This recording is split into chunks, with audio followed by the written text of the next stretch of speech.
From the new recording lair located deep beneath the Wine and Spirit store in Ephrata, Pennsylvania. You're listening to the Masonic Lite podcast. Studio 665 presents Masonic Lite podcast. This show is recorded by Masons, for Masons. It is for entertainment purposes only. And please, no wagering.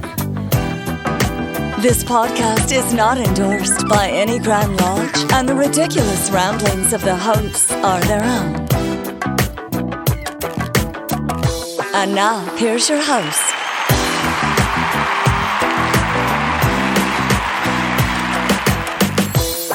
Hey everybody, welcome. Episode 132. 132? Wow. It's amazing we've lasted this long. How did we get here? Well, it's because it's not based on ratings. Okay, thank goodness. As long as we have the energy to keep producing them, it counts. That's true. So welcome, everybody. Jack is a little bit under the weather this evening, so we wish him well. And filling in for Jack tonight is our host of Last Resort, or our emergency backup long-term guest, Brother Seth Anthony. Also known as a Masonic Lite podcast original. He is. Yeah. Welcome, Seth. OG podcaster. Good evening, everybody. All right, so you know the deal. We'll go to Timmy last because he's the only one that actually gives real stuff here. Larry, what have you been up to lately? Goose and gridiron, definitely, on the rebound. I presided over Lancaster Forest, Tall Cedars, number 27, my first actual meeting last night, and I thought we did rather well, and we celebrated the birthday of, I almost said Rob Roy, Robert Burns. Bobby Burns. Poet, Scotland's poet laureate. And we had a great, I can't say we had a good turnout. We didn't have a good turnout. It was a nice turnout. But we had a piper there. We had kilts. I mean, it was really an amazing night and felt really good about that. And our brother Brian Hill, who you hear on the beginning of the show, he was the guest speaker. He was the guest speaker, and his wife had a part as well, and she was better than him. She tolerates a lot of his crap. Oh, God, yes, she does. Bless her heart. Good night. And what about you, Brother Josh? What have you been up to? Not really a whole lot. Just dodging a lot of stuff. You're in the past master refractory period, if I remember my health class correct.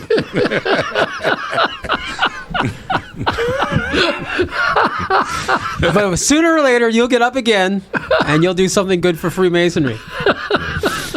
It all comes back to you. What have I been up to? I went to the Valley of Reading last night for a meeting. It was kind of strange. So I'll have to figure out from Moyer what exactly we did. So Seth maybe can enlighten me as a past most wise master. Typically, for a stated meeting, all four bodies go up one at a time. They open, they read the bills, they talk about whatever they want to talk about, and then they close.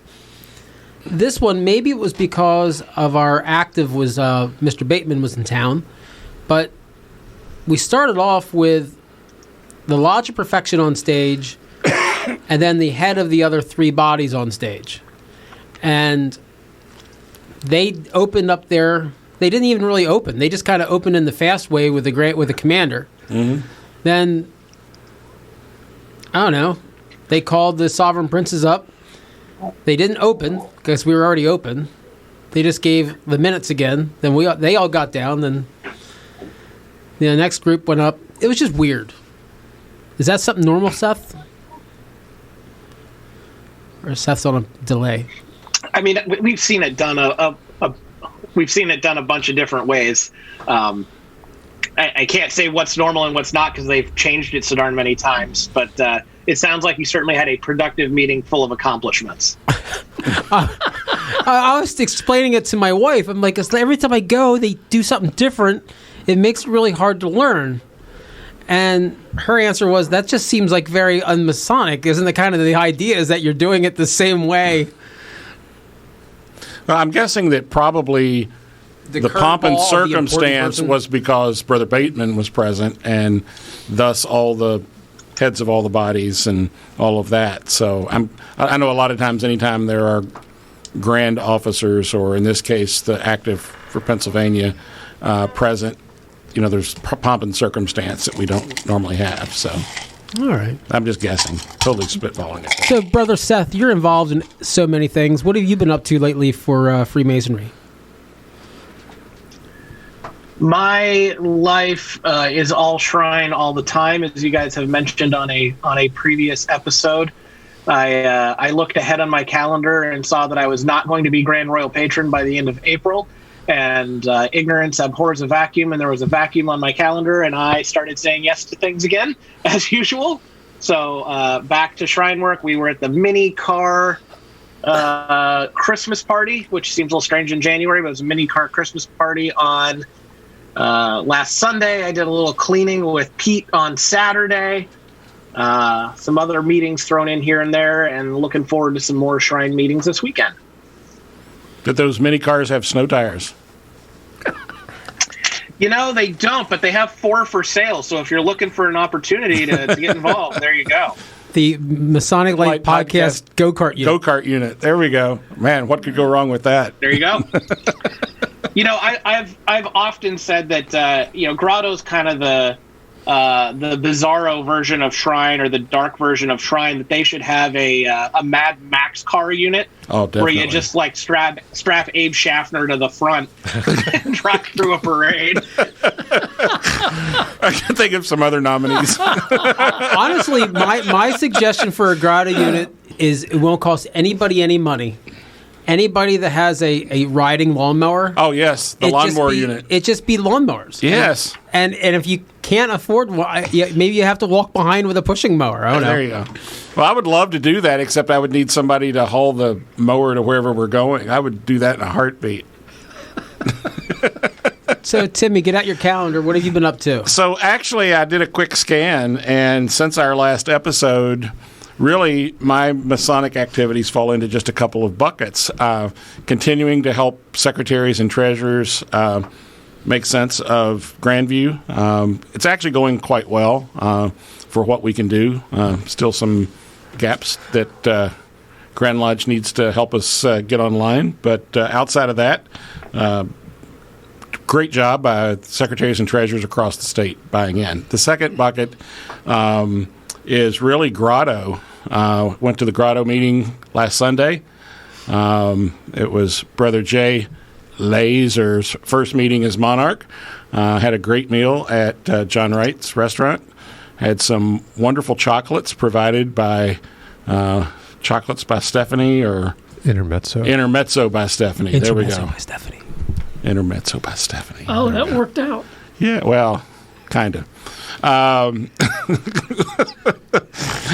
Anyway, it was a good meeting. It was great to see everybody. We showed up ahead of time over at a local establishment and smoked a couple cigars, watching a football game, which was great fellowship. And what was your third bucket? I forgot. Oh, very well. I guess bourbon. Exactly. All right, let's take a quick break, and we are going to come back, and we are going to talk to our semi-host, semi-guest. And what was the topic you guys came up with today, Tim? Well, the one I came up with is resurrecting appendant bodies that are dead but don't know it. And we'll be back.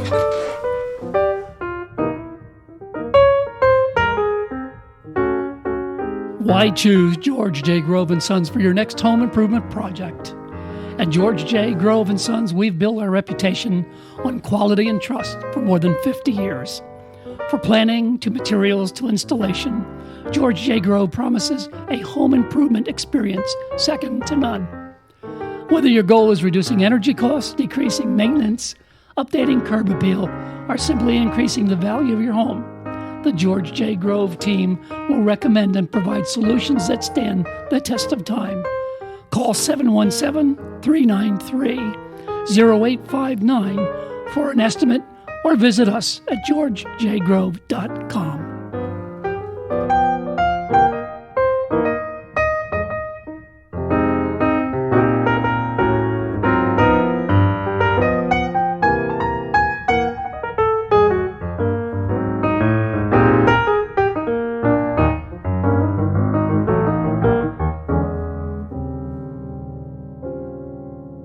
And we're back. Tonight's special guest is certainly no stranger to Masonic Lite podcast. Brother Seth Anthony was an original contributor to this podcast. Go back to episodes 1 through, 30 or 40. And you not only get to hear him on the show, but you get to hear Capura Obscurum, which... We could do a whole list. How do you say that, Larry? Oh, something about screw 'em or something. We could do a whole I never could episode get it right. on Masonic bodies that Seth has created or resurrected. Yes, we could do. That's true. We could. Yeah, that's true. That's a long list. So that actually kind of ties into tonight's topic. But Brother Seth Anthony, who is the Oriental Guide at Zimbo Shrine in Harrisburg, Harrisburg, Pennsylvania, is with us tonight.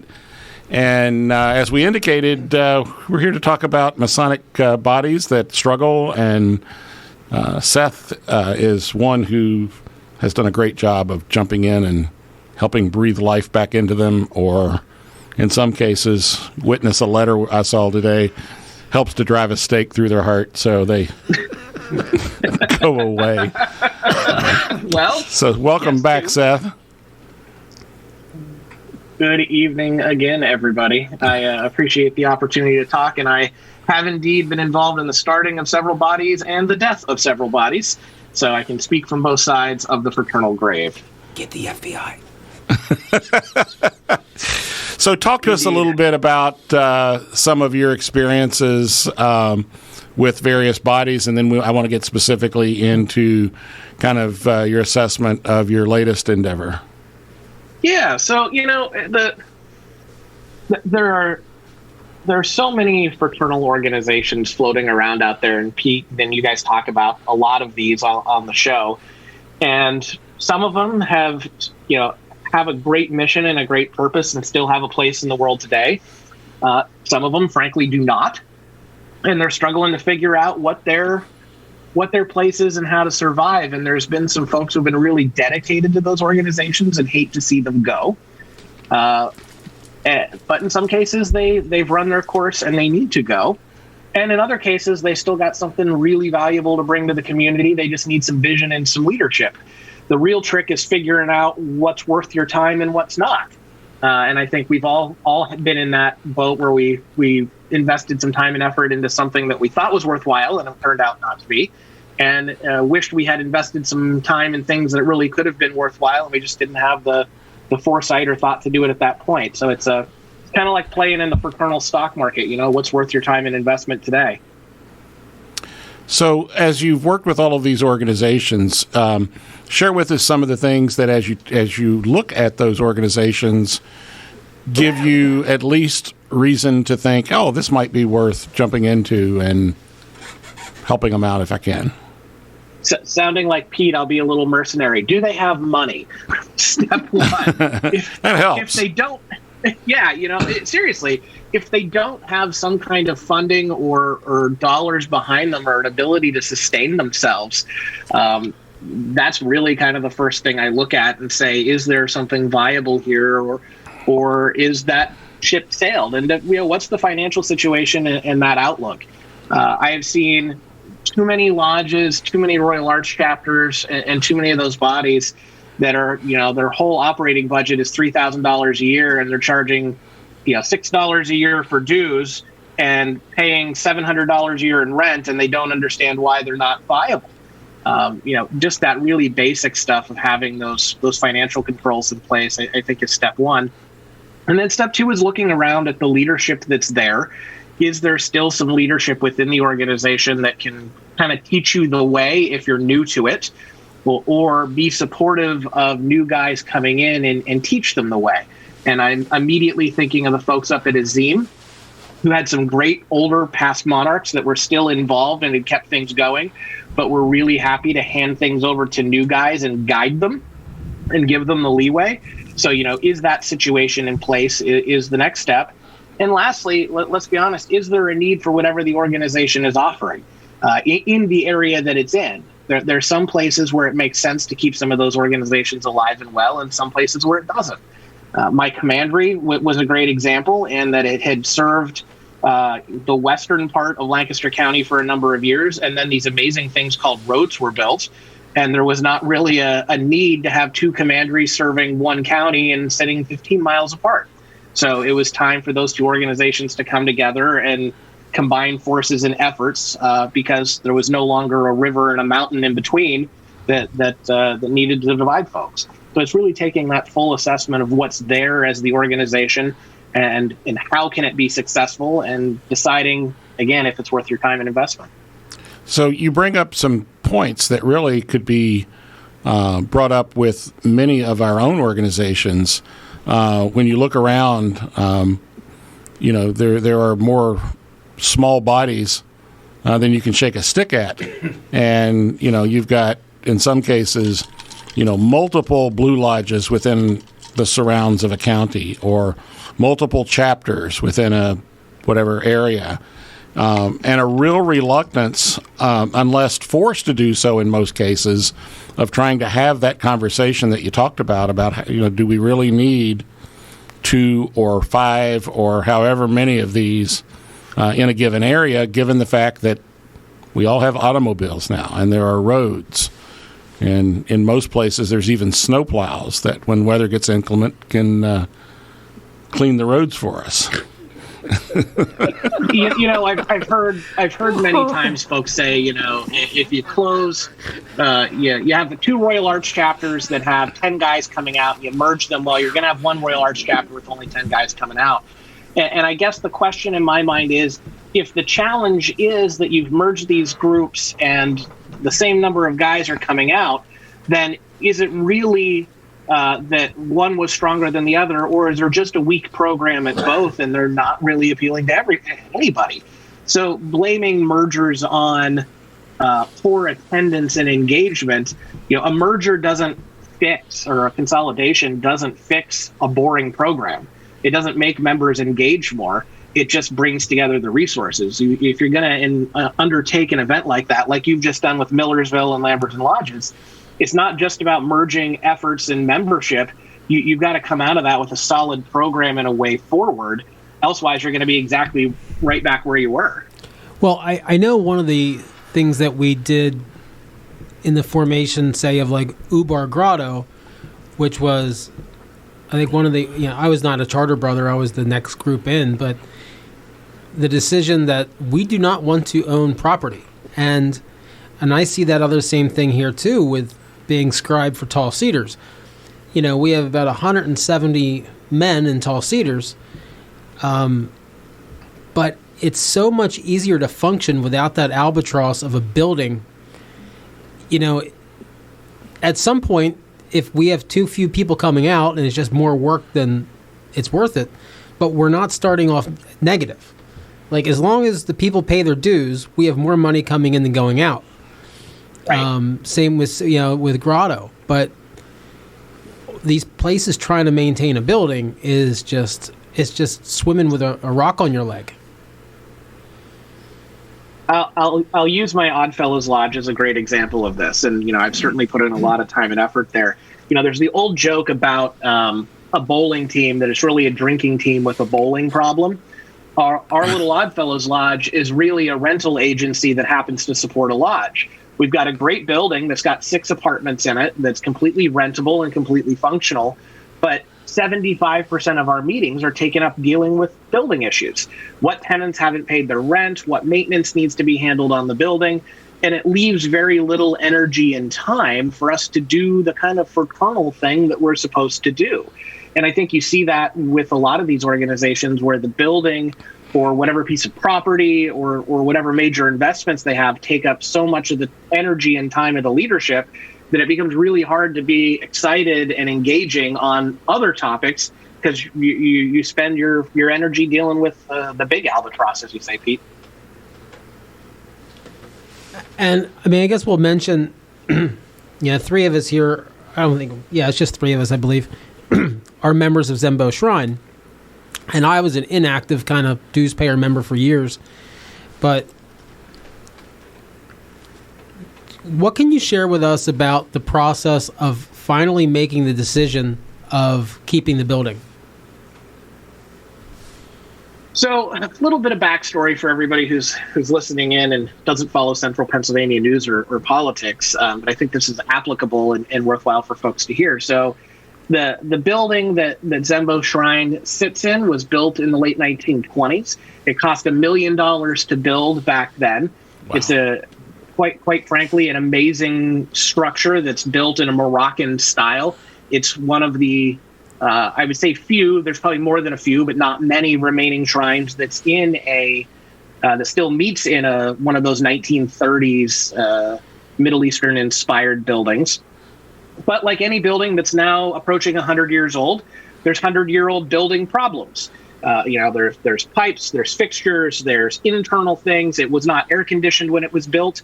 And quite frankly, large portions of the building were not heated when it was built because it didn't need it back then. They just didn't use those parts of the building. So now that we're in the modern day, there's a lot of questions around how do we make the building rentable and usable in a way that makes sense? How do we continue the upkeep on that? And for several years, they thought the best way to handle that was going to be selling the building. And there's three times the building was quote unquote sold and people backed out for whatever reason. And now that we're in a place where there's no real offers on the table and the divan has decided not to entertain any additional offers, not saying that, if somebody walked in with an angel check, they wouldn't take a second look. And I'm speaking just broadly as a member there. I think anybody would say that. They said that now's the time to make a go of the building. And if we're going to do this, let's try to do it right. And to your point, yeah, it takes up a lot of time and energy, both on the part of the divan and the part of the office staff, really just to manage the building. But it's a building that has incredible history. Jack Kennedy campaigned there in the 60s. Regardless of your political affiliation, Hillary Clinton campaigned there just a few years ago. The WWF used to hold Monday Night Raw in the building. At one point, there was professional basketball played in the building. It's an amazing space. But like Pete said, you're starting off in a deficit because you've got this big building to maintain. And the dues of 1,500 Shriners isn't going to maintain, a tens of thousand square foot building. It's part of the problem. And how many members did Zembo have at its peak? I'm not entirely sure of the absolute peak number, but what I can tell you in the 1970s, when we're probably very close to the peak, there was more than 10,000 members of Zembo Shrine. Today, we're at about 1,500. Since you guys are Lancaster County guys, in the 1970s, there were over 2,000 Shriners just in the Lancaster County Shrine Club. So certainly those days are gone, and many of those organizations are facing it, just like your lodges are facing it, just like your Tall Cedars are facing it. It's part of the membership decline that we have to deal with. And what is it that you see in particular that led you to say this is an organization I want to go invest some time in? And what's that? You mentioned the vision that you wanted to see. What vision do you see there? So when you think about the Masonic fraternity as a whole, if you go to the average Joe on the street and you say Freemason, maybe 1 in 3, 1 in 5 have any idea what you're talking about. Then you say Scottish Rite, as much as we all love the Scottish Rite and we're all involved, they kind of blink at you and go, I don't know what that is. And then you say Shriner, and they go, oh yeah, I know who the Shriners are. They've got hospitals, they're on TV, they've got guys in little cars in parades. So I think for me, it suddenly clicked last year when I moved into the actual city of Harrisburg and became a resident, that the Shrine in our area and in many areas across the country has been the best public relations tool the fraternity has had. And as a PR and marketing guy, the kind of goodwill and history that the Shrine has built up, you can't just go buy that. You're not going to buy your way into those good feelings and those history, that history and those memories. So if there's hope for Freemasonry broadly to bring that message back to the public and engage the public, the Shrine certainly offers the path of least resistance to engaging those folks, because they already know who they are broadly. They already know they've got a great mission in the hospitals. So it's much easier to be recognized and engage the general public as a Shrine Mason than it is as a Scottish Rite Mason or a Tall Cedar or many of these other groups. For me, the time and investment and worth it piece of this is to harness the public relations piece that the Shrine offers and say, not only how do we build the Shrine membership back, because I think there's something worthwhile there, but how do we use that more broadly to boost our fraternity and piggyback off the work that's been done by the previous generations to bring about that public recognition? Well, I think you've always been an advocate of, the rising tide raises or floats all boats, or whatever the saying is. There's still a huge part of Freemasonry that's assume that when you join something, you're just taking away from your Blue Lodge. And, we're on the same page here. But you and I both have had this discussion with folks that, if you're active in your shrine or your grotto or Scottish Rite, the chances of you going non-payment of dues in your Blue Lodge are very slim. I think it helps everything to be involved in something. Absolutely, and maybe this is one of those things that Tim and his infinite access to Grandview someday can figure out. I say that jestingly, Tim. But and I'm sure I've said this on the podcast before, if you look back and see all the guys that are suspended from Blue Lodge in a year, how many of those guys were active or dues paying in a body beyond Blue Lodge? And I'm going to guess the vast majority of them were not. So, whether you think that those organizations are taking guys away from your Blue Lodge, quote unquote, or they're not being active, is a different story, because there's plenty of those guys who, if they're engaged well in those other bodies and meet guys from their Blue Lodge that maybe they hadn't interacted with, may come back to Blue Lodge and get involved and do that. And I'm a great example of that. I was in DMLA, I joined Blue Lodge, I did lots of things, but I was commander of my commandery, I was division commander, I was all the York Rite stuff, and I was in line in Scottish Rite before I was master. But I still did my term as master and still went through the chairs in Blue Lodge because I saw the value in that. So it's an opportunity to re-engage those members who might not initially see Blue Lodge as the thing that really excites them. But if we can keep them excited and happy in one part of the fraternity, it offers an opportunity to get them back and involved in Blue Lodge in a way that they might not have ever been involved before if that's all they ever saw and it just wasn't the thing for them. One of the things that, at least anecdotally, I have observed among successful Blue Lodges is that even though, the landmarks and the ritual and things like that don't change, appealing to different generations has to change. Because the reasons people join organizations, whether it be the Freemasonry in general or the Shrine or any other appendant body, we have to adapt to a world that is very different than the 1930s and 40s and even into the 60s and 70s that you mentioned, when most of our organizations were at their heyday. And I think that's something we've struggled with across the board. But at least anecdotally within Blue Lodges, I think some of the more successful ones are those lodges that have appealed to younger guys in ways that perhaps some of the other ones haven't yet. And I'm just curious as to whether you see that in Shrine or any other appendant body that you might be a part of. Well, certainly in Shrine, we're having that discussion broadly, I think, as an organization nationally and even locally at Zembo. What activities and things to offer are going to be of interest? I sat in on a webinar that the Imperial Shriners International did, where it was talking about how to engage members. And it was a half-an-hour webinar, very well presented by their executive staff. Shout out to Jody McGuire, who's a member of DMLA International with me, who's a membership director for Shrine. And the thing they said that really struck home with me and positioned Shrine uniquely was, unlike many Masonic bodies, the Shrine exists only to serve the interest of the members. The Shrine is not there to confer degrees. That's really not what it's built for. The Shrine is not there to perpetuate some ancient history or special secret. The Shrine's there to make sure their members are having fun or engaged in Freemasonry. And whatever form that needs to take, the Shrine should do that. So if that form is a pitmaster's barbecue club, great. If that form is a distillery unit that's going to do distilling and go out and find interesting spirits, fantastic. If that unit's board games or video games or whatever, open it and do it. And it doesn't have to be this giant production. Find the 5 guys that want to do that thing, give them a club and let them do it.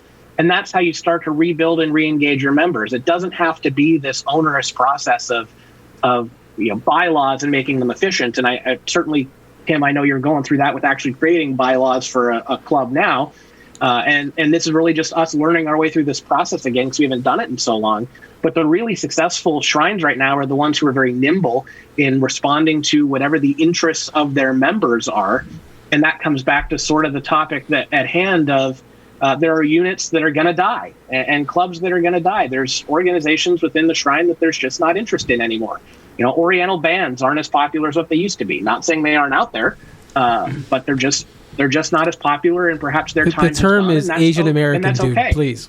Thank you, Pete. Thank you, Pete. So that's kind of the unique positioning the shrine has in all of that, and finding ways to interact with their members and do stuff. And not to turn the tides here, but I'd be really curious. I'll interview the interviewers, and we've talked about this investment piece and why we spend the time in the bodies we spend the time in. Pete, what was it about Tall Cedars, which is an organization that's struggling in a lot of parts of the country, that you said, hey, this is an organization I want to invest some time and effort in? I guess I just like abuse. I personally have a hard time when I see somebody doing something poorly that I could do adequately with minimal effort. Doesn't mean I can be the most amazing leader there ever was, but it gives me the chills when I see people do something so poorly and put zero effort into it. And then they bring me in to clean it up.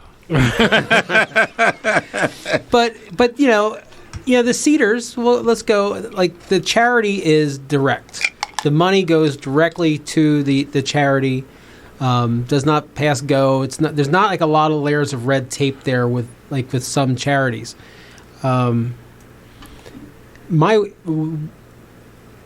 All these groups would do much better if they could figure out what their lane is and figure out how to stay in their lane and not duplicate the other people. So for Cedars, the wives can go to dinner with you. And that, with me being out of the house 5 or 6 nights a month, it's nice once a month to be able to invite my wife. It might not be it's a $20 dinner. I'm not taking her to Lebec Finn, but it makes her feel like part of us as part of the overall Masonic community, which she never felt like before Cedars. Half the attendees last night were women. Yeah. Let's take a quick break. Our sponsors are knocking at the door, wanting to get their stuff in. We'll come back and talk more about Tall Cedars. We'll talk more with our guest, Seth Anthony. I'm going to go pee. Okay.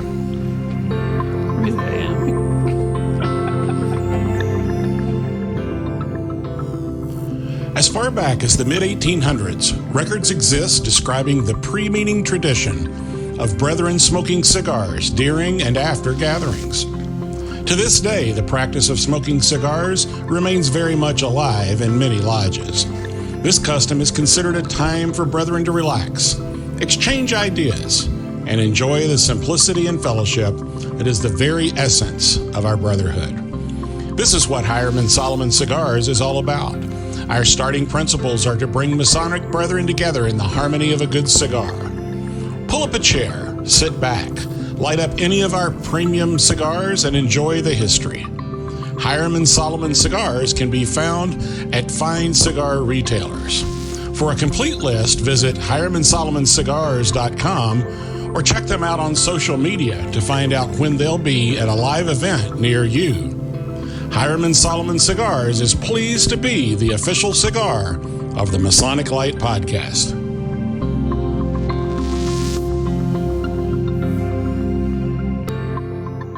And we're back with our guest, Seth Anthony. Seth has been engaging us in a conversation around organizations and how we strengthen them when possible. But as all tough end-of-life discussions are, how do we approach those organizations that we just need to kind of say last rites over and remember them? Do you guys have power of attorney over Larry, just in case? I wanted to check. Yeah. Or at least we have access to it. Okay, very good.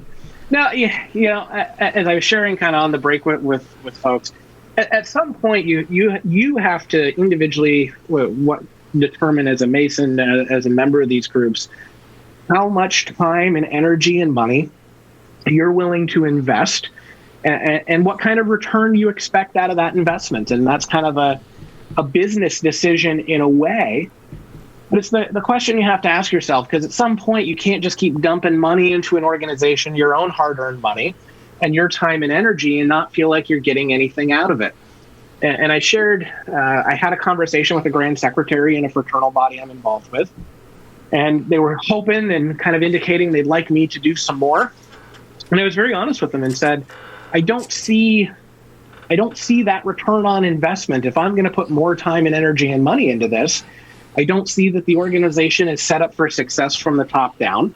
And I don't see that my individual efforts are going to make the kind of impact I'd want if I'm going to expend that time and energy.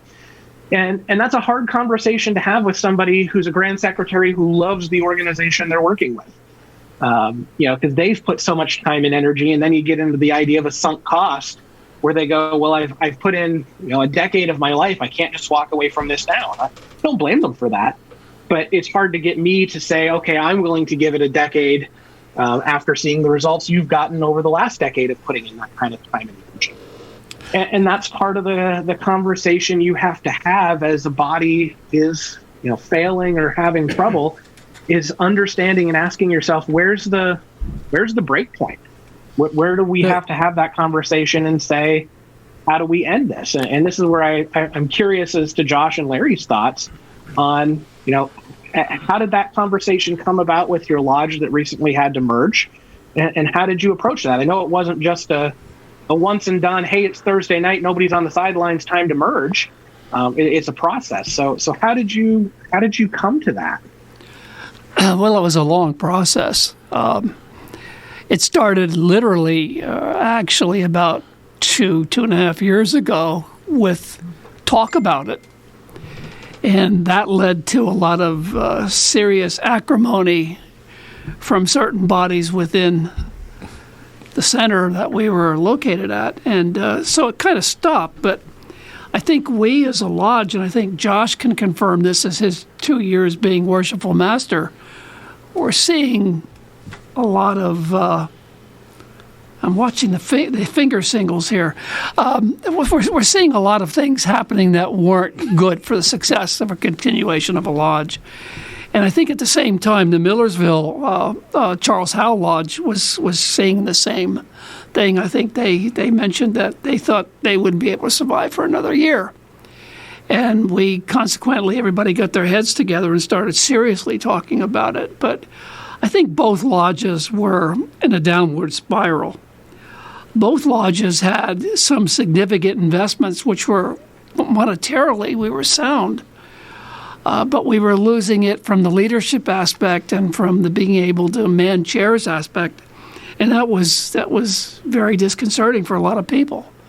So we began earnest discussions, and it turned out that the merger worked out very, very well so far. But you're right, Seth, in order for it to be a good merger, we've got a lot to do in this year and next year in order to continue. We've got to be able to do so much. And so basically it's like we're under a magnifying glass with Grand Lodge. They're watching everything we're doing to make sure we're successful.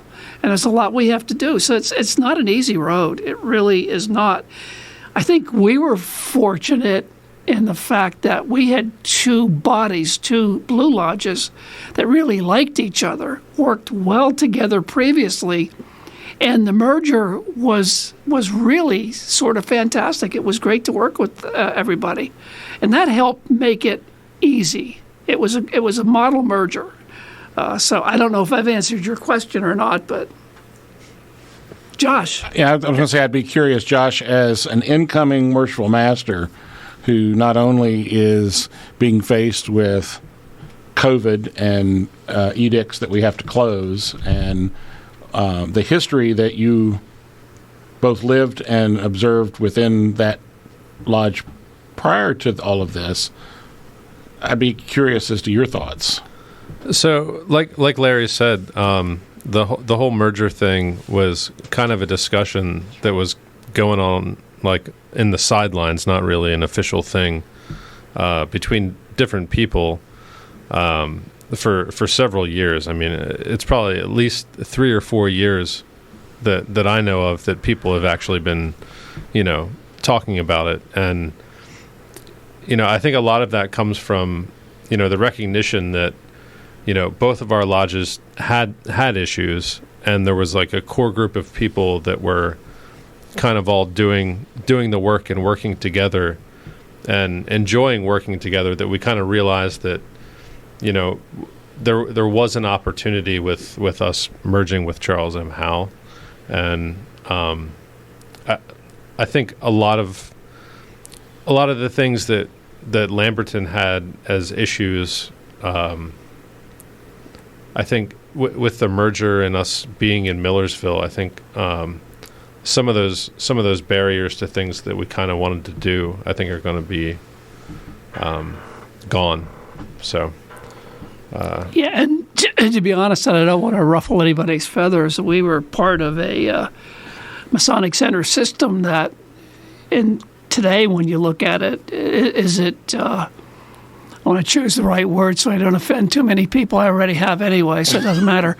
Part of a system of maintaining an old building that requires a lot of upkeep, and like Masonic centers throughout the United States, it's a big problem. Do you want to continue to sink money into something something similar to what we talk about with Zembo? Well, not even just that. I mean, this guy, getting it back to Seth's point a little bit. Mm-hmm. If it's a small lodge, and like Lamberton or Charles M. Howe, you can have those organic discussions on the sideline, and maybe get something done.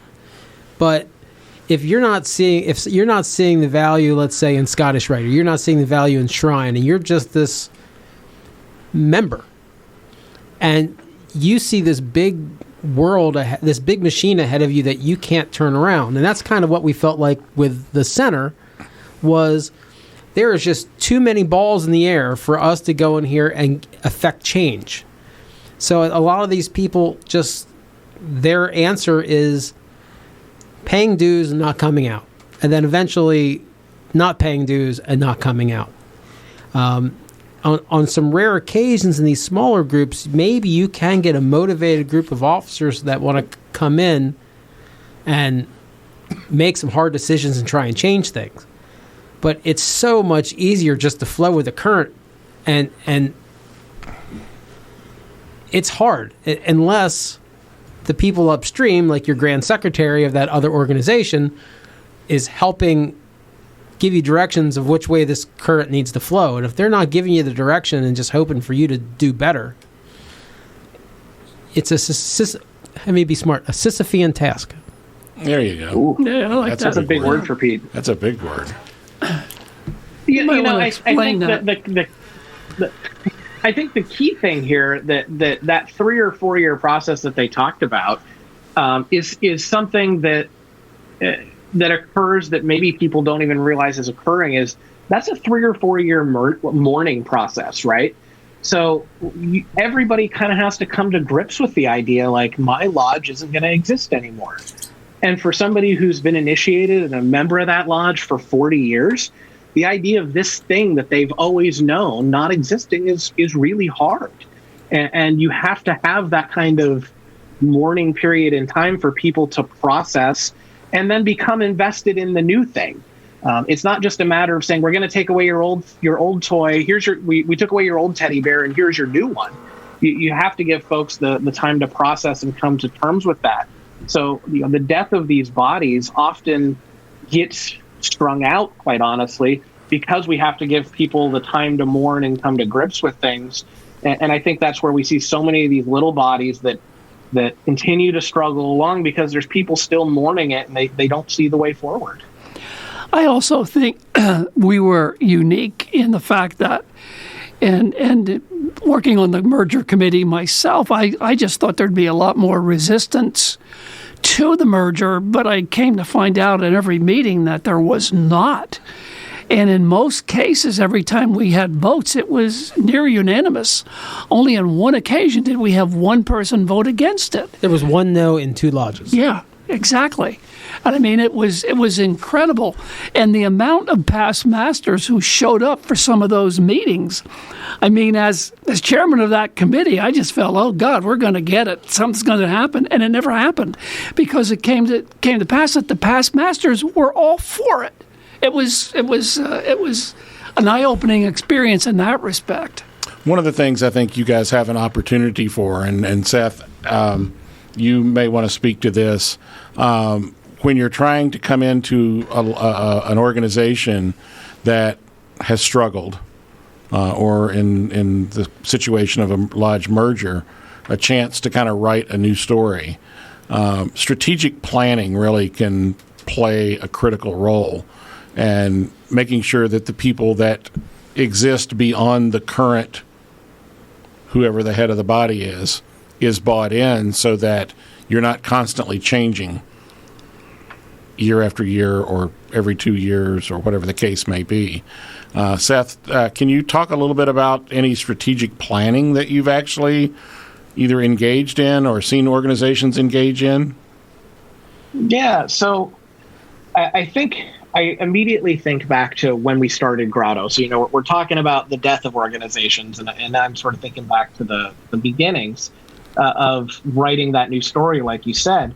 And it's one thing to sit around and say, hey, we should have a new club, a new Masonic body, and decide to charter that. And you can certainly make that happen. People will support you.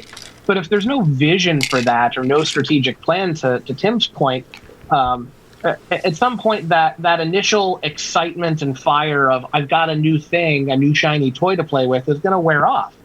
And I think to a certain extent, we've even seen this with Ubar Grotto, where, you get to years 7, 8, and 9 after having started. It's like, oh, are we getting into a rut? Are we not doing new and interesting things coming out off of that initial excitement? And with Ubar, we had a pretty strategic plan of what we thought we were going to do. The idea was that we would only really meet as an entire organization a couple times a year with the convivials and have dinner, and that the officers would meet the rest of the year and get things done. But as we got into meeting and doing things, everybody started showing up to every meeting. And then we had to change our strategic plan of, there's a different... The need that we thought was here is here. It's just taking a different form than what we had planned. And we had to pivot and meet that new need. So there was a very thoughtful plan of how we were going to operate and take this. And, to Pete's point earlier about not having a building, that was very much in the zeitgeist at that point. There was discussions around, how often we should meet, what we should meet about, how often do we do ceremonials, what should our point be. And that's all exciting stuff, but at some point you have to sit down and have that strategic plan and think about where's this going to be. And we've all experienced leaders that vary wildly, where they say, "Oh yeah, the whole team is on board with this. I've talked to the whole administration. This is the 5-year plan. We're all on board." And then 2 leaders down the road, that guy wasn't as on board as we thought he was, and he takes a hard right turn. Well, what does that do to your strategic plan?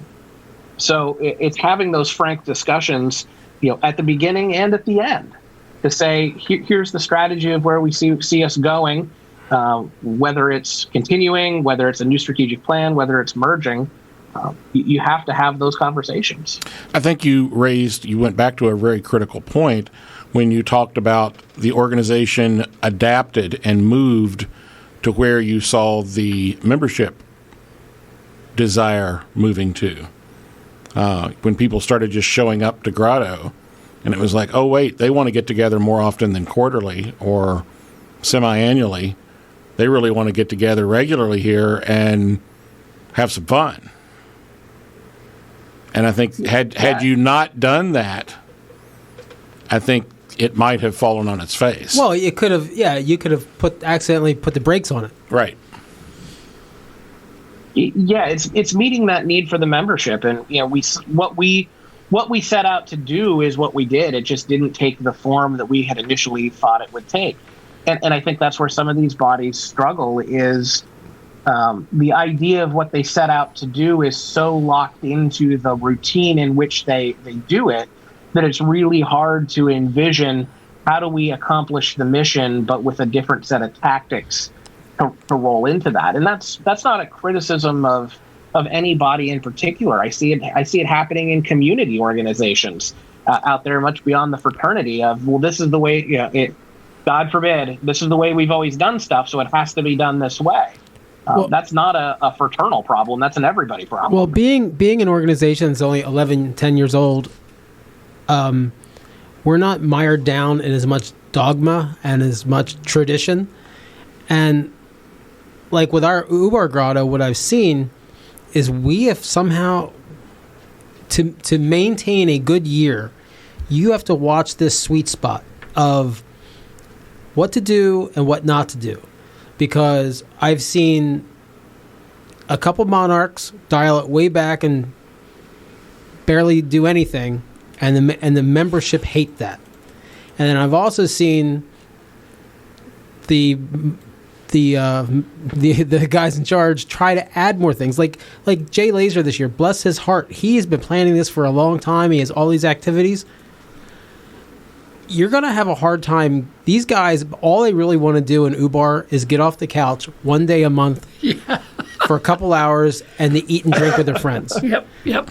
And if you try to have a bowling night outside of that, if you try to have a trash pickup, not going to happen. It's just not going to happen.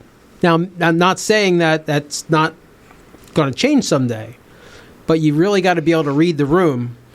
And I see a lot of people in Masonic organizations that are not good at reading, the temperature of where this organization is now and what they're willing to do or not to do. Well, and we've had this conversation before where we go to a meeting and it's like the big salad bowl of the same guys that you see at Scottish Rite, that you see at this group, that you see at this group. But we wear jeans and we drink. But we wear jeans and we drink in Grotto. And not to say that Grotto is a drinking club by any stretch of the imagination. No, it's not. But in any case, I think that's very good. To that point, Tim, I think the thing here that sets Grotto apart, and I think sets any of these successful organizations apart, is, at least in the case of Ubar, it does a really good job. Apparently, I'm getting played off. Sorry. Wow. All right, I guess I'm done. This is Pete. There's some chickens. Time to go. I think that's Josh indicating to us that we need to wrap it up. No. Yeah, it is. I moved it. He moved it. Okay. Well, we can edit this. Go ahead, Seth. What I was going to say for that last point, we'll call that the last point, I guess, is that what Grotto has successfully done is gotten guys who are involved in Scottish Rite, involved in Shrine, involved in their Blue Lodges to come together and do that thing one night a month, because that's the investment they're willing to make. And the successful organizations, the successful appendant bodies, are able to reach across those multiple lines and get guys involved beyond being the same 10 guys in the same 10 things. And Grotto's a great example of an organization that's figured out that secret sauce, at least locally here, of how do I get guys from all of these different bodies, from Cedars, from Shrine, from Scottish Rite. This is a place where they all sort of come together, and it's Masonic Switzerland where they all get along and don't necessarily try to recruit the heck out of each other one night a month. Well, let's take one more break. We'll come back and we'll wrap up tonight's episode. Hello, brethren. Dutchie Doug is back with an update from my lodge, the Broken Plough number 377. Oh my God. Can you believe that we are now in the year 2022? I didn't think numbers could go that high. For all of you out there that are Pennsylvania Masons, you know that our new Right Worshipful Grand Master, who was just installed, is the Right Worshipful Brother Jeffrey M. Wonderling. Now, this brooder has some brand new ideas to help spread the knowledge of Freemasonry throughout the Commonwealth. One of his new initiatives is to hold town hall meetings throughout the state. At these town hall meetings, brethren are invited to meet the Grand Officers and discuss the state of the craft. As mentioned on the Grand Lodge's website, these town halls are meant to provide an overview of current topics within the fraternity and to offer time for questions and answers. Now, doesn't that sound something wonderful? Guess what, brothers? Our lodge, the Broken Plough, was for whatever reason chosen to host one of these town halls. Boy, were we surprised. As soon as we got notice that we were one of these locations, a committee was quickly formed to plan out the event. Of course, the big question was, what would we serve all these visiting people to eat? We saw this as an opportunity to display our unique Pennsylvania Dutch culinary culture. We were also asked to plan some activities for the ladies who might be accompanying their husbands or significant others to our little valley. My wife quickly suggested that we offer quilting circles and an apple butter cooking demonstration. Her thought, who doesn't love a nice quilt and some warm latwark to smear on your bread? Plus, we can put these fine ladies to work. As we say in Pennsylvania Dutch, Ash die arbeit, dan die lust. First the work, then the play. Our committee really put their collective heads together for the meal portion. It was decided that if non-Pennsylvania Dutch brethren were coming, we had to roll out the culinary red carpet. Each culture has a signature dish that truly represents who they are and where they come from. For us Pennsylvania Dutch, that dish is Samoa. Now, if you live in southeastern Pennsylvania, you might know just what Samoa is. Sometimes it's also called hog maw. But for those uninitiated brethren out there, Samoa is stuffed pig's stomach, a delicacy fit for a king. If you've never enjoyed our gastronomical treat, let me explain just what Samoa is. You take a clean pig stomach, sew one of the ends shut. Now remember, a stomach has two ends, the in and the out, right? Then mix together diced potatoes, celery, carrots, onions, smoked and fresh sausage, salt, pepper, and parsley. Proceed to stuff those ingredients into the stomach and sew the other end shut. To cook Samoa, take the stuffed stomach and boil for about 2 hours. When done, brown the stomach in butter in a good old cast iron frying pan. This dish truly is a labor of love. Once browned, slice that bad boy up and dig in. Now, we Pennsylvania Dutch are damn proud of this dish because it truly speaks to our culture. We have been snot-to-tail eaters since before time immemorial.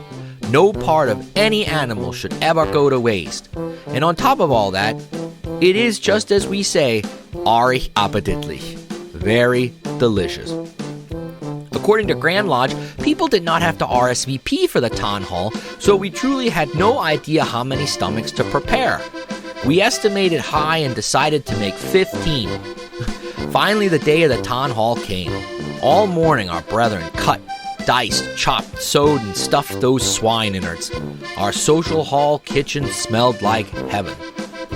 The town hall itself went off without a hitch, and there were no controversial questions asked to the Grand Master.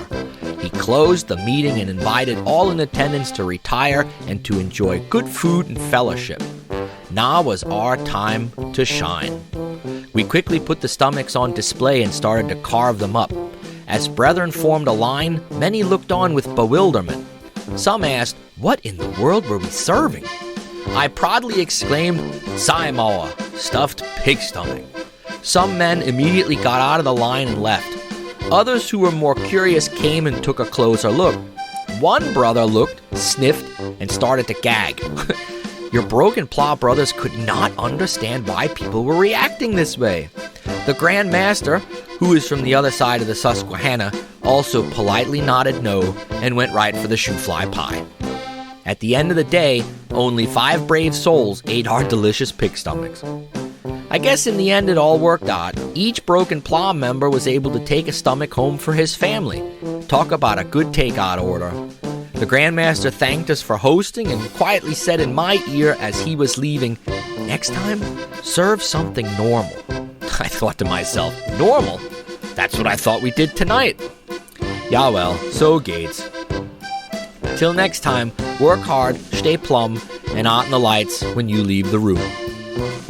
To learn more about the Pennsylvania Dutch language, culture, and history, please visit my website, padutch101.com, or my YouTube channel. Just search Doug Mappleford. And we're back. We want to thank our guest, Seth Anthony, for being with us tonight. Great discussion. Maybe went a little long, but it was engaging. And we want to thank you, Seth, for being with us tonight. Thanks for the opportunity, guys. Absolutely. So why don't you tell us, Seth, what you've got coming up in the next few weeks Masonically? Let me tell you, it's going to be an exciting Masonic weekend for me. Tomorrow night, Thursday night, I'm looking forward to being with the Franklin County Shrine Club in Waynesboro for their oyster feed. This should be an exciting. I guess Larry's not going to the oyster feed. Do they have any waterways down in Waynesboro? Waynesboro is not known for being along any shoreline, so I'm not sure. I'm sure it will be excellent. The Franklin County guys do great work. Friday night, I'll be back in Ephrata Lodge for an AMD powwow. And then on Sunday, I believe we're back to doing some shrine work and some other things around the temple and working with our potentate. So a big weekend. And then Sunday night, we have AMD again for another meeting. So it's an AMD weekend in a lot of ways for me. All right. Pete, how about you? I think I'm pretty much done for the end of January. It'll all start up again this week. I have my worshipful master on a 1-month suspension currently. Every time he would include me into a group text message, I told him I will miss a meeting. So I will be back at. Who am I gonna sit with? Well, see if you can. You can sit with me at a bar. So I don't know. I'm too crazy right now. So for the guys that don't notice, my foster dog had 12 puppies, and it's just like a baby human. You spend your whole day running around making sure that they don't die. I'm weighing these things twice a day to make sure they're gaining weight. Every once in a while, I hear a squeal just because Mom just plopped down and laid on all of them.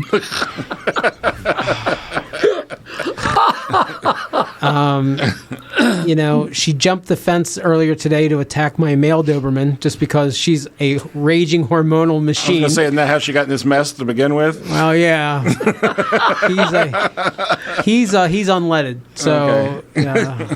But anyway, that's it. I'm just going to try and get some sleep. Yeah, we need to do an episode on your work with the Doberman Rescue in the future.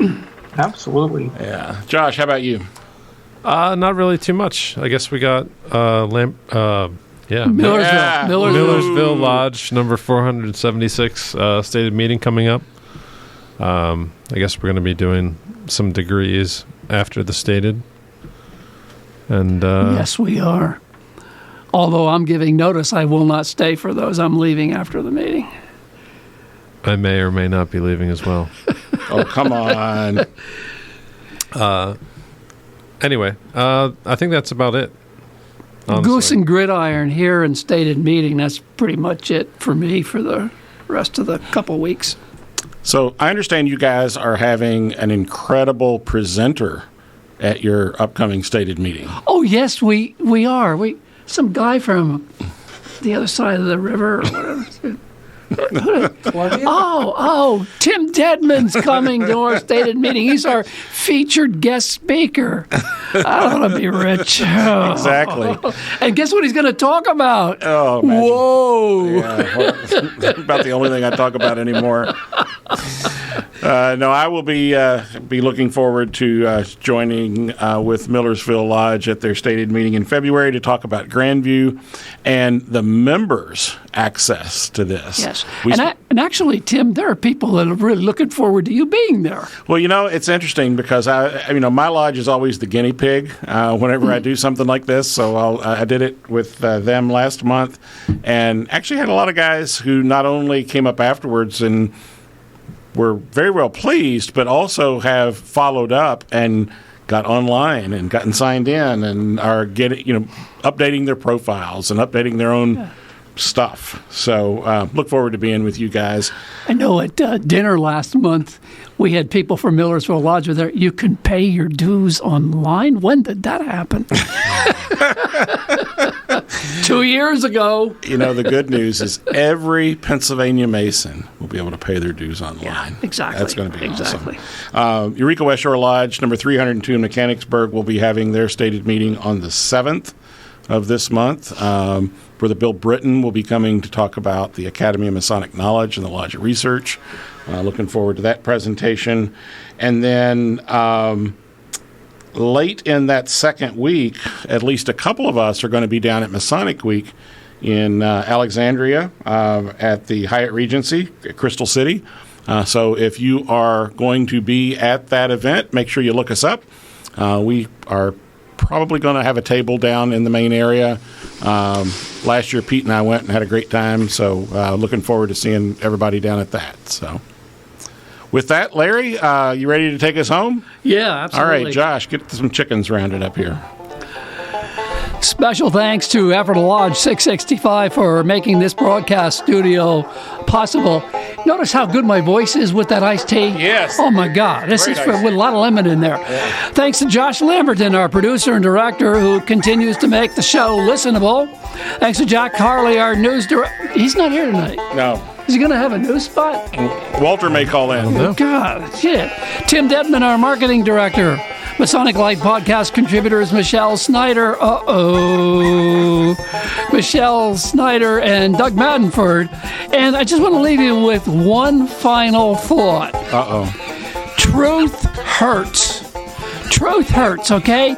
Maybe not as jumping... Oh, shoot. Truth hurts. Maybe not as much as jumping on a bicycle with a seat missing, but it does hurt. That's all I have. This is Larry Merris. Thanks for listening. Hey, Larry. Do you know what my North Korean... I asked my North Korean Mason friend how he likes things over there. Yeah. You know what he said? What? I can't complain. This is Tim. Good night. Bye, everybody. Oh.